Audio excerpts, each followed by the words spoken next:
Welcome to the Prepare to Fire podcast. This is episode number 2 with a good friend of mine, Robert Ricci. He is a captain with the Fort Lauderdale Fire Department, 37 years old, and he's got 16 years of fire service experience.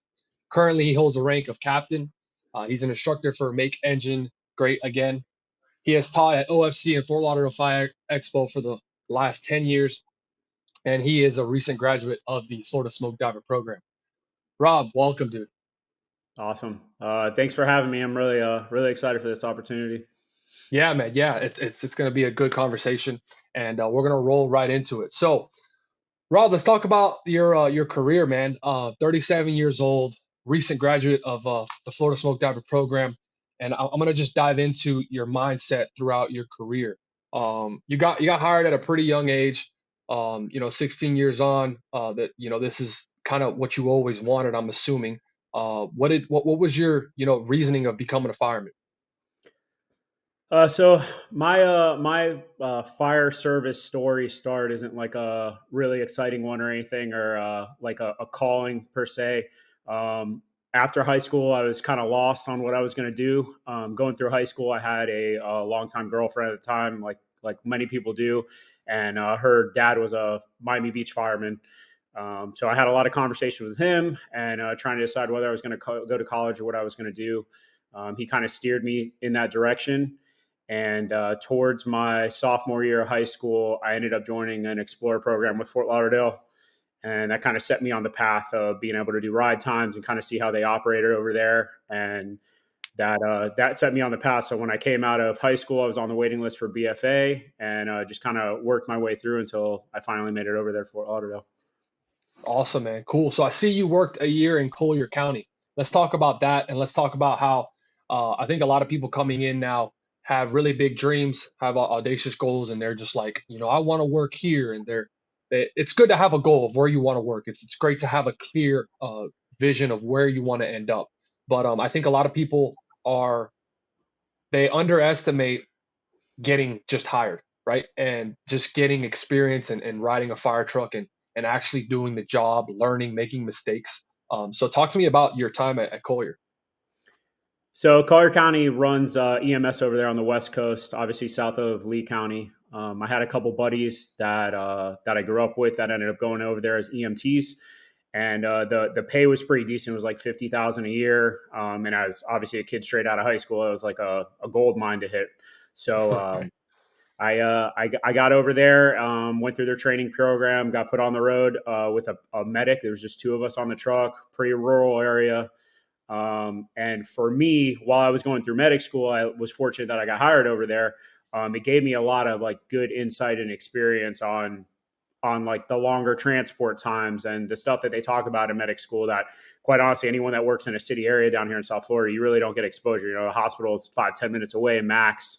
And you can get away with a lot of driving faster to the hospital than you can over there. Right. Uh, so the schedule was kind of weird. It was one on, two off, no Kelly days or anything. I was making the commute across the alley for my shifts and stuff. Obviously, wasn't where I wanted to be for Endgame, but I would never have given it up. It was a great experience to have, and it helped me a lot when I made it to Fort Lauderdale, have a little more comfort, at least ride and rescue and stuff like that. Right now, just so I understand clearly, that was only EMS or that was both EMS and fire? So they're technically EMS and fire. The way they ran it, at least back then, I don't know how things have changed. It was primarily EMS, and then in order to get ALS capabilities on some of the city engines and suppression units, they would take a medic off of one of our trucks and take the firefighter off their engine and put it on our medic unit. And our medic would ride as in the firefighter spot, which obviously caused a little friction to say the least. But you could, if you were dual certified, able to go through their ALS program to get on an engine on a city engine over there. But their ambulances didn't have firefighting equipment, weren't responding to fires or extrications or anything of that nature. Well, We would, probably yeah, I'm sorry. We would respond to them. They were just in a medical capacity. right. It's pretty crazy because like even more so people I think underestimate getting just hired, right, and just getting an opportunity and starting. But in that instance, man, like you were. you were just like, I want to get experience. And that's just from an EMS side. Like you had zero hope of actually being a fireman. And that's awesome, man, because to me, that just shows the eagerness of wanting to get started and wanting to become better. And like you said, um, even if it was just on the EMS side, which, everybody knows that's a majority of what we do. And I truly believe when people call the fire department, they need people to solve their problems, right? And the number one thing that we make a mistake is thinking that our problems are the same as theirs. And like that's not the case, right? Every human views the world in a different manner, and it's our job to show up and leave them better than we found them, right? And if that's a medical call, which majority of the time it is, then that's what we do. And I know for me, with my experience up in Marion County with just a two-man rescue, it's night and day coming down here to South Florida, being surrounded by so many, paramedics that come to help, right? It's not like it was up there. So that's what's up, man. That's cool. So talk to me about your transition. You get hired with Fort Lauderdale. Was it a one-time go, or how many times did you go through the process?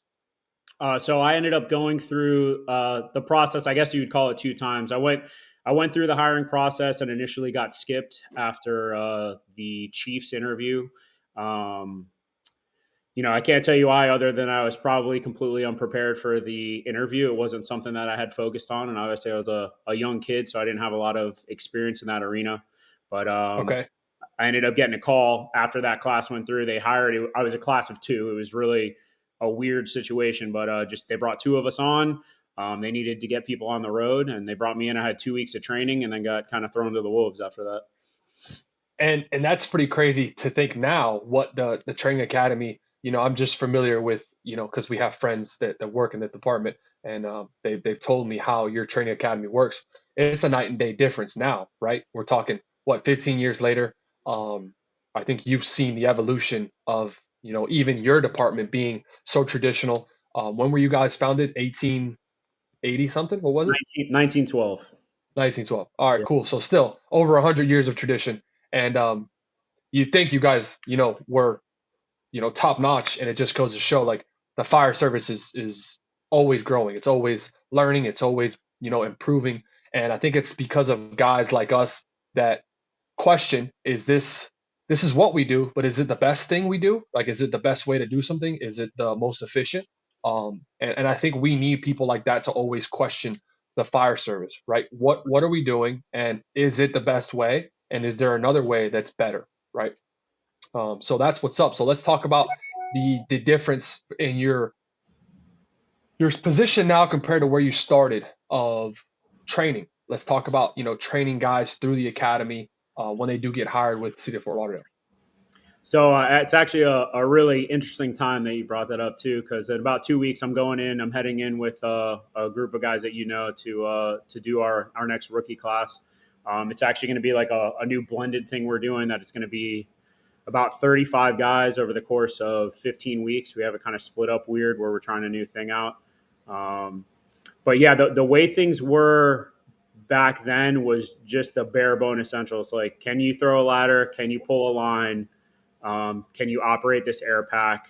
Very basic intro to EMS, and then that was kind of it. Where it's evolved now, we've got on the docket 5 weeks of fire, 5 weeks of EMS, and we go over everything now: resilience, self survival, air consumption drills, RIT, ladder ops, engine company operations, and then the EMS side of things. We're just really going to start kicking it up a notch, where we're actually going to run these random mock calls with them, right? Put them on a rescue, have an instructor laying in a bush somewhere being a drunk guy, how to deal with that call, how to deal with the simple stuff that we take for granted sometimes, right? Getting the stretcher in and out, or getting an IV set up, like all the stuff that I think after time you kind of get desensitized to, because you're used to doing it all the time.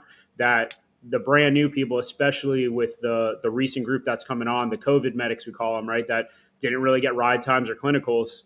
They're coming out. Their first IV or intubation may be that first call they run with you. So Right. we're gonna try to, as an organization, do a better job now, and I think our training is light years ahead of where it was when I first came on. That's I truly think when you hire an employee for a fire department, and I have a little amount of experience, man, compared to you and compared to a lot of other people, but I think it's our duty to train them, right? I think a lot of departments have in place testing procedures where I think that's what the probationary period is for, right? Is you test them, throughout probation. You don't test them within the first 12 to 15 weeks. I think that's the time where you make them day one firefighters. Like you make them ready to when they come on the road, they're not useless. They're actually applicable to serving as a team member and being, a part of that unit that helps any situation. Because like you just said, there's a lot of simple things that we do take for granted that we are, numb to that these guys have no idea and now they're in the way, right? They're hindering our operation. And it's like we're paying them a lot of money. Most people in Florida and South Florida, I mean across the country, have just gone through a 12 to 15 week academy, and you start to question what is that training academy, what's the purpose, like what are we doing here? Because if it's just a checklist, that's not helping the citizens and it's not helping the guys on the line receiving a new employee. So let's talk about you've been a captain. How long have you been a captain for the city? About 6.5 years now. Okay, cool. 6.5 years. What do you expect out of a day one guy that just got out of the academy that shows up, super eager, passionate, young, just like you were? What do you expect out of that guy? My expectation for them now is obviously a basic skill set, especially with my involvement with our training bureau. I know the training they're getting out there, so the very basics, be able to stretch a line, be able to throw the ladder, all the stuff we talked about. My biggest thing though is questions, man. Like come in hungry, ask questions. Ask how the driver operates, ask what the officer is expecting of them, and ask for those expectations. If the officer's not going to give that to you right off the rip, and just be hungry, man. I would rather a guy roll up and down every compartment on that truck for 24 hours straight than sit inside and bury his head in a book, pretending to read page 5 72 times. I would much rather you just put your hands on the equipment and Yeah. not be afraid to fail at some stuff. If you got some weakness, man, bring it up. Let's go do it. Let's go tackle it together. And I might not be the leading expert on whatever that thing is, but we will figure out how to get you around whatever little hiccup you may have. And that really is my biggest expectation. I try my best, especially with the newer guys, to set the expectations early. Let them know, I have my first regular crew this year for the first time since I've been promoted. So my driver does certain things on certain calls. I operate a certain way, and I let them know what that looks like, so they know where they fit into that puzzle. And then if there's any questions for that, like let's get them answered out of the way before the stress hits us on the call. Yeah, that's awesome, man. I was just talking to our friend Evan, and he's gonna get promoted soon. Hopefully sooner than what they expect. But I told him how exciting it is to have that new challenge of being a company officer, of working with different crews and having, like you said, that expectation of this is what I expect out of you, and this is what we're gonna do and grow together, right? We're gonna tackle it together. I might not be the best, and if I'm not, I'm gonna put us in a situation where we are getting the best information from the right person, or we go, get better together. And there's two things I want to pull out of that conversation we just had. The first thing is when you were coming up, what was the mentorship you had that kind of molded you into, or what molded that expectation from you? Like, where did that expectation generate from? I'm assuming you were brought up in the fire service with a certain mentor that's what they expected, that's what they taught you, was this just something that you came in with the mindset of I'm just going to learn, I'm going to make mistakes, and I just want to be hungry and driven? Yeah, so I definitely did not come up with that. I feel like life has a lot of luck involved in it, and I definitely hit the jackpot when I first came on. I got a bid early at our Firehouse 46, the Sistrunk Express, and the three officers that were running that house are Danny Moran, who's a battalion chief now, Mike Salzano, who's a battalion chief right now, and Steve Shaw, who's an assistant chief. Those were the three lieutenants at the firehouse, and man, I don't want to blow their skirts up, but those guys really set me in the right direction from setting expectations, from being geeks of the fire service. Those guys have their own little niches that they follow that they're nerds about, you know, whether it be high rises or engine company ops or saws, whatever it may be. Those guys were experts in those fields. Sorry, excuse me. No worries. I don't know where you went. Sorry. Those guys were experts in their fields, and it was a godsend to be able to have those guys, one, set me straight when I needed to be straight, and two, lead with work ethic and hard work and getting out there, getting dirty, putting hose on the ground, putting the saw to the doors, doing the stuff that needed to be done to show me what that looked like and what a good company officer was. And I definitely hit the jackpot when I got in with those guys. Yeah, so I don't believe in luck. I think luck favors the prepared. That's a quote that I truly stand by, and I think successful people, they get lucky because they work their ass off, right? But you know how the fire service works, and for anybody that's coming in, I want you to have a clear understanding of this. You don't get lucky, right? Sure, you might get placed in a situation where you are surrounded by the best people, the best officers, the most driven individuals that want to make the fire service better, make the guys around them, girls better. They want to be better, right? And the funny thing about it is like, okay, you got in that good spot. But if you're not there, if you don't meet their expectation, we all know how the fire service works. You're not going to be around for very long. Those guys have an expectation for everybody and themselves. And if you're a new guy and you don't meet that expectation, unfortunately, you're not going to be around for long. You know what I mean? And the great thing about that is I was fortunate enough to be surrounded by guys that were really, really good. And when I started, I was surrounded by guys that, not that they were bad, they just didn't have the expectation that I had, right? And I think a new guy's expectation being high, the company officer should be even higher, right? And that's the only way to get the most out of the employee and to develop that young firefighter into the best firefighter that he can be. And just from what I've heard about your department and those three individuals, I've actually met all three. They are stand up, and they truly have changed the fire service. And I believe that the fire service is really just this big oak tree, and we're just all a part of different parts of the tree, right? And every person that you look at, if you look at who brought them up, they're, like you just said, guys that had the high expectations, and they developed that mindset into the individual that, like, this is what we need to always strive to be, and we can't never, not meet that expectation. So that's awesome, man. And let me ask you, as a captain, for a new guy, I think it's, I see this all the time. These guys are so consumed in cleaning and doing the shit that I think the firefighters that don't have an expectation give them a hard time about, instead of focusing on what really matters.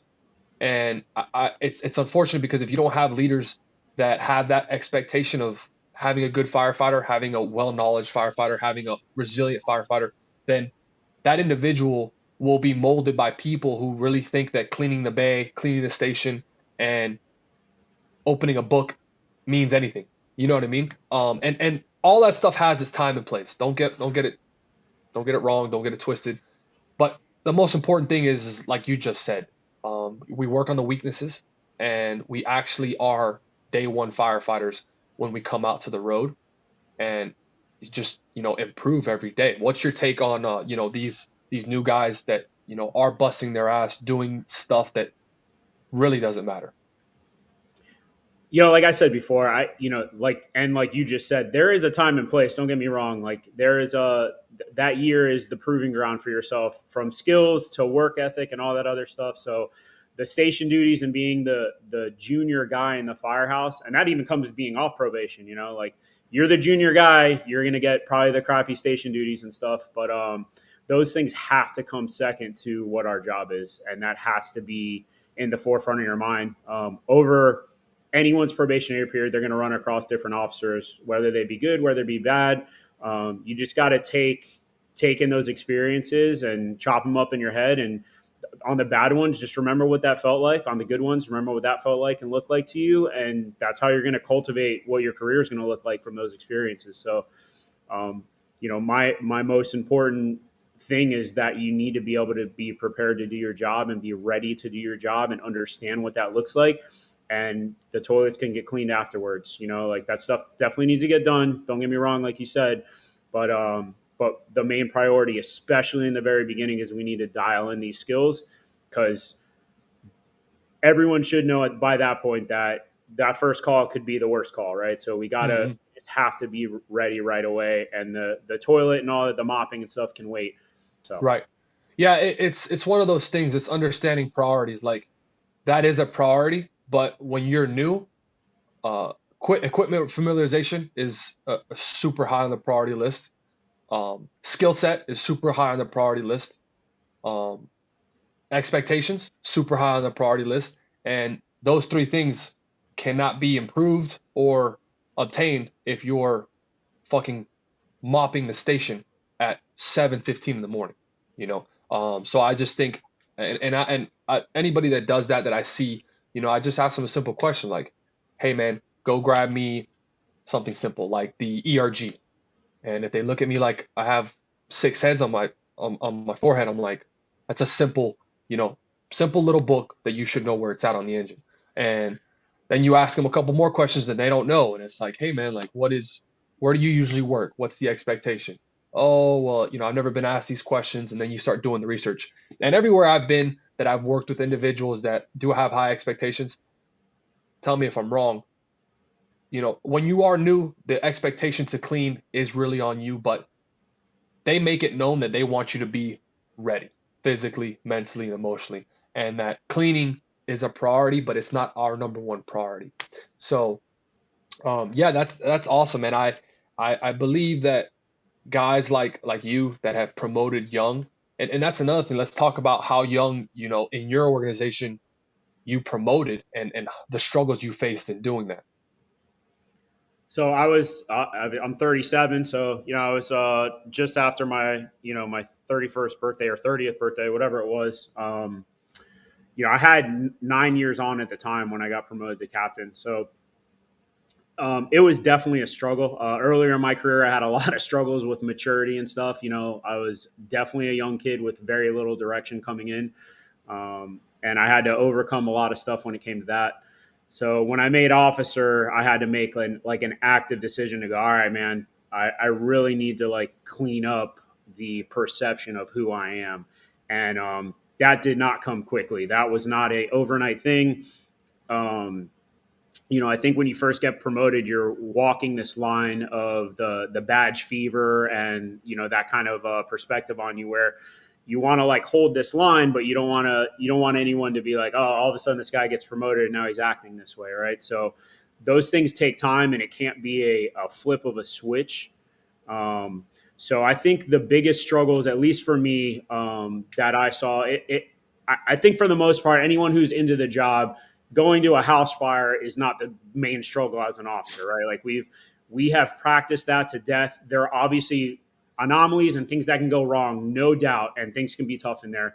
But for the most part, I think the biggest struggles come with interpersonal stuff, like being able to have uncomfortable conversations with people, especially people that are senior to you, especially with people that have a perception of you that may not be in the best light that you caused yourself, right? And I take Hmm. full accountability for causing those things for myself.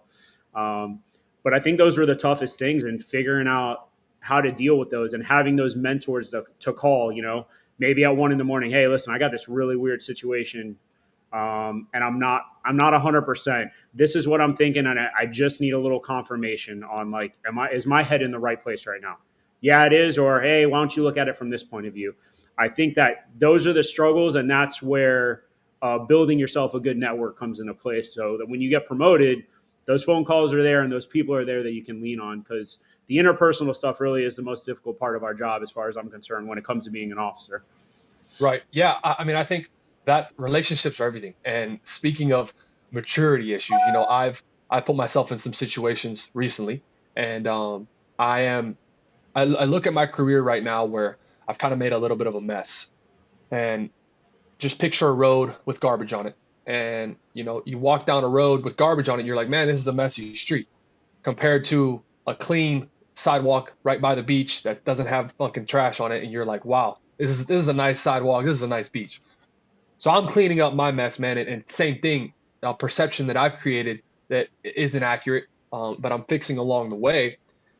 But relationships are everything, and one of our good friends, I'll keep his name out of it, but he taught me something very, very important at his recent pinning ceremony. I saw certain individuals that like gave him a lot of respect and were friends with this individual. And I'm like, I know they don't see eye to eye on tactics, being aggressive firefighter, mindset, fitness, but they're still friends. And it goes to show you how important relationships are, no matter the perspective of each individual, right? We don't have to agree on everything, but it is paramount that we do have a working relationship. We do have a friendship that when push comes to shove, we can both help each other out. And that's any new guy understand that you need to work on relationships coming up in the fire service, because like you just said, there's going to come a time where you need the mentors and you need the people that are going to help you. This is a profession that cannot be done alone, cannot be progressed alone. And I truly believe everybody that you surround yourself with will dictate your career track. Bottom line, if you surround yourself with negative people, and that's in life in general, obviously, you're not going to get very far. But even more so, like you said, interpersonal skills. There's a lot of different personalities. There's a lot of different egos. And from an officer standpoint, like you just said, promoting, you now are in charge, right? Whether anybody likes it or not, when you become a rank higher than firefighter, you now have rank, and that comes with responsibility. Somebody has to be the adult, and somebody has to be able to say, hey, we're not doing that. This is what we're doing. And it's like the president of the United States. You're damned if you do, damned if you don't, but a decision has to be made, right? And I think at a young age, it's awesome because what you lack in experience, hopefully, you make up for in passion and, you know, the eagerness to be better, right? And, you might not know many things, but you're passionate and you know that when you do make mistakes, you'll correct and you'll be better than you were before. So I love it, man. I truly admire guys like you, that have pushed every day of your career to be better, made mistakes, are upfront about it. Because a lot of people that I come across, they have a facade that they're perfect, and none of us are perfect. We've all ruffled feathers, we've all made mistakes, we've all done some shit that we're like, I shouldn't have done that. And yeah, man. So let's uh let's talk about, you're 37 years old. So when did you embark on the I want to be a smoke diver journey? So our common friend Mejia got hired with us, and I quite honestly, man, like I like a lot of people who even ask me now, like, oh, what's a Florida smoke diver? I thought it was some kind of wildland firefighting thing. I thought it was an up north thing. Right, Culturally, it's just not really down here, as you know. It's just not right, like right, right. down Yeah. here. So, when he came on, Evan Shaheen came on shortly after him. And obviously, Evan had already attempted the class. And that's kind of what started that journey. I got on the RIC competition team with those guys, and started training with them and figuring out what exactly the smoke diver program was. And it just really piqued my interest, man. There was a lot of stuff that led up to that forced me, mentally at least, to like want to seek out this thing. And once I figured out what it was, I was like, all right, man, I want to. Yeah, I used to joke with Yulia all the time, like, dude, that hat is so silly, it's so plain, like that's your like claim to fame, you know. And I'm like, dude, I'm chasing that hat now, man. I want to get that thing. So, um, my first attempt at that class was actually, I roomed with you and Evan up there, in 19 when you made it through, and Hmm. I was, unfortunately for me at the time, just was not prepared. I thought I was prepared, Right.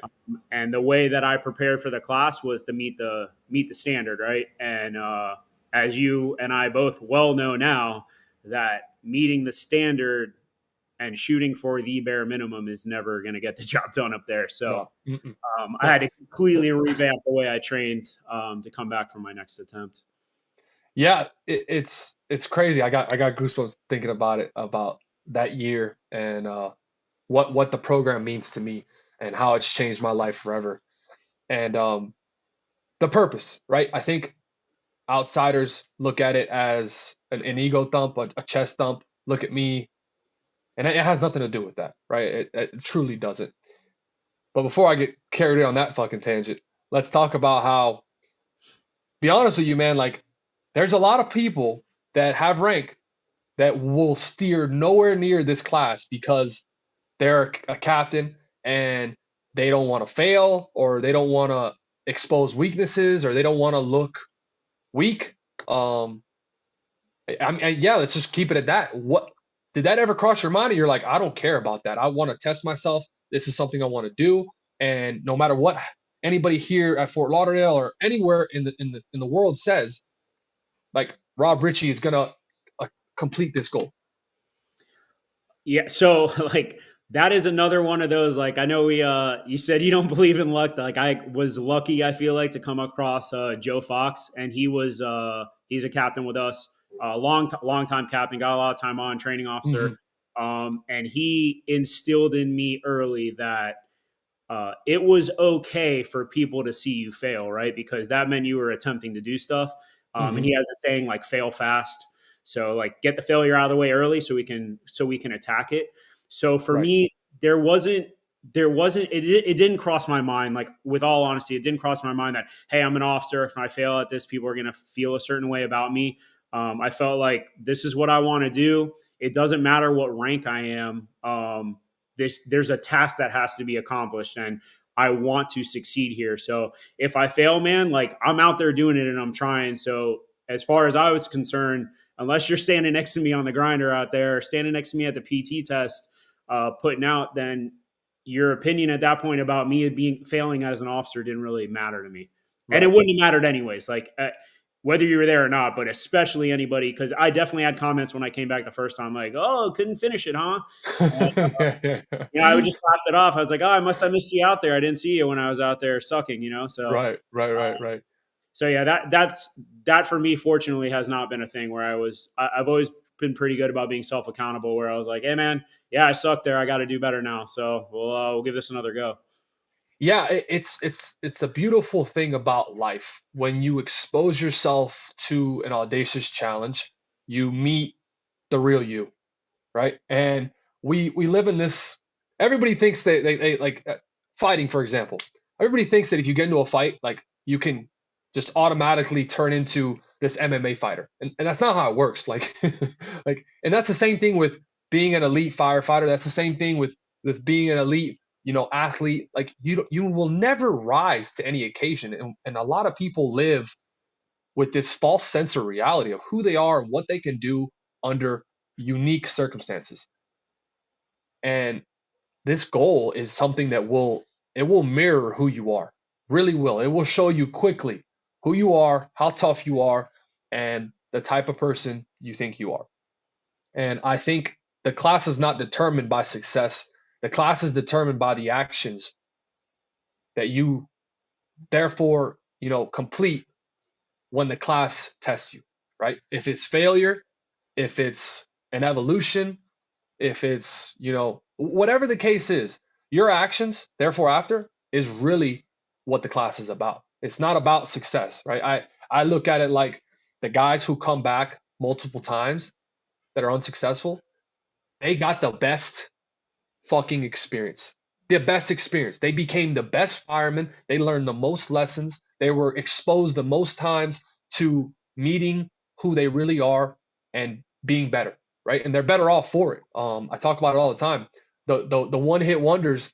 I'm like, even myself, man. Like I was like, man, I kind of wish I would have failed a couple more times. I would have learned, and that's just my mindset of learning through failure, right? Because when you do succeed at every finish line, you will quickly move on past the success you just achieved, and you will see that there's another start line, right? There's we've just moved the boundary a little farther, and now the finish, there's another finish line, and that's just life. That's just life. But failing, brings everything to like the perspective of I wasn't good enough. And then now it's time for the individual to make the decision. Is that what you're going to let your life be dictated by? Is failing, or are you going to make the decision? I'm going to work harder. I'm going to be better. I'm going to improve in all aspects and come back and succeed. And that's amazing, man. I love it. I truly am grateful for you coming back. And I've seen your journey. I've seen how you fought, and it's nothing but impressive. So for that, man, I truly thank you. And Rob, thank you for coming on, man. I appreciate it. I know there was a lot of insight in this episode. Guys, this is Rob's first podcast, so he crushed it. And I just want to say thank you, man. Yeah, man. Thank you for having me. I appreciate it. Of course, man. All right, guys, stay tuned for the next episode. We're out.